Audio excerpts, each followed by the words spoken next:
una marcha en Madrid por este tema. Les digo, es un problema actual de todas las grandes capitales y la Argentina, insisto, lo va a volver a tener. Sí, lo supo tener hace cuando un seamos par de años, o de vuelta una capital atractiva para el turismo. Rafael Heiber es profesor de Sociología en la Universidad Carlos III. Hola Rafael, Pablo Dugan te saluda, ¿cómo estás?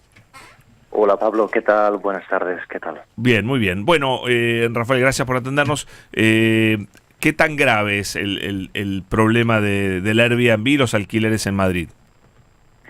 Pues es un problema ya más allá de España o de Madrid, es un problema global, es un problema que se incrementó obviamente con la expansión de las plataformas digitales.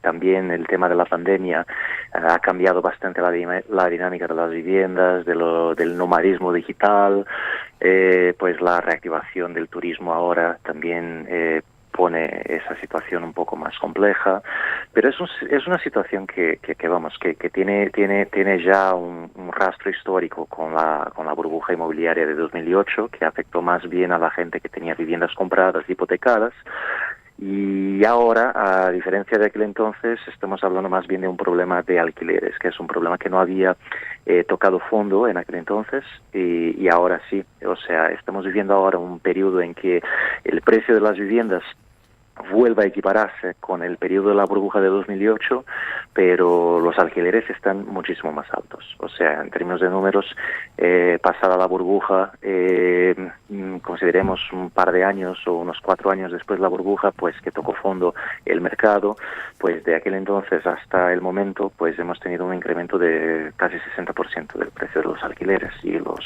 sueldos, los salarios. ¿Y pues está muy lejos de esto. ¿Cuál es la solución? ¿Poner límite al uso del Airbnb? Digamos, poner algún tipo de límite, de algún tipo. Pues fíjate, hay distintas medidas que están siendo tomadas en varias ciudades, varios países. O sea, eso va desde medidas normativas de prohibición de los alquileres de pisos que deberían estar como siendo utilizados para vivienda, para residencia, hasta otras medidas que van más bien de manos con el mercado, que es la promoción de nuevos proyectos urbanísticos o más construcción. Entonces, realmente tienes ahí dos líneas políticas. Tendrás una más a la izquierda que pues va a defender una regulación, pero también hay una de corte más liberal que va a decir no, lo que hace falta es construir más y acelerar el mercado.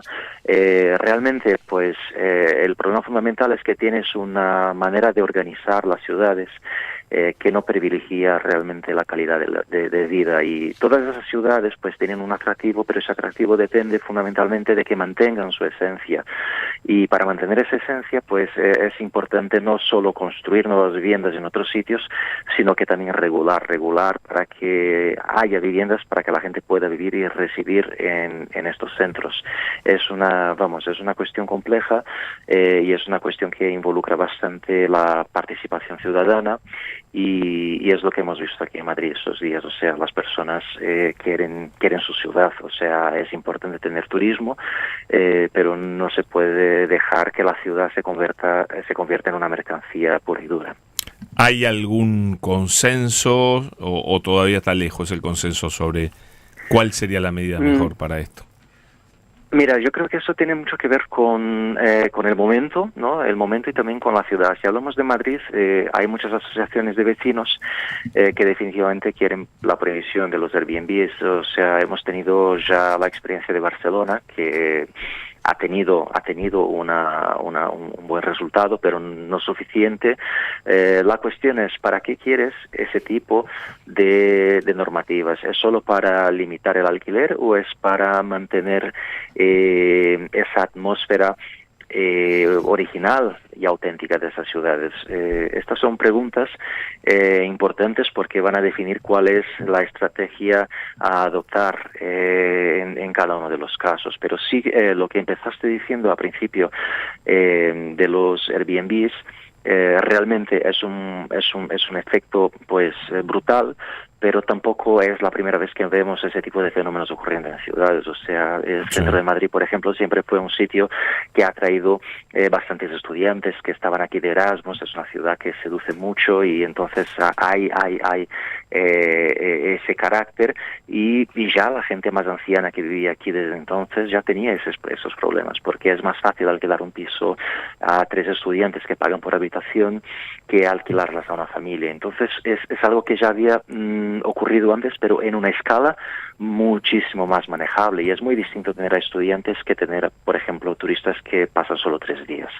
Entonces es una cuestión más bien de un rescate identitario de las ciudades y también de coraje a la hora de presentar un aparato jurídico que sea capaz de controlar esa situación.